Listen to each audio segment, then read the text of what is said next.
2011 Азияда ойындары тұңғыш рет Қазақстанда. Көп күттірген метро. Алғашқы террорлық фактілер. Билеткен қара жорға Дакардағы қазақстандық құрама. Жаңа өзен оқиғасы. Жол картасы аясында облыста жұмыссыздық 5-6%-ға кеміді.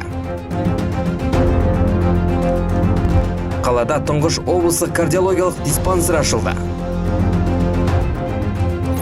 Жамбыл ауданындағы Бектөбеде 104 шағын жылыжай ашылады.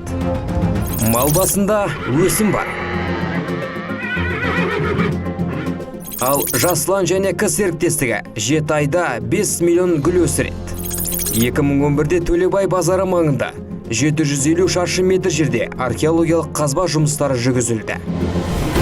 Бұл жылы өңірде азық-түлік бағасы 8%-ға қымбаттайды. 2011-де облыста 36 мың шаршы метр тұрғын үй пайдалануға берілді. Өңірдегі Қазақ драма театры 75 жылдық мерейтойын атап өтті. Айтпақшы, жамбылдық 7 жасар Бибісара Асаубаева шахматтан 72 елдің ішінен екінші мәрте әлем чемпионы атанады.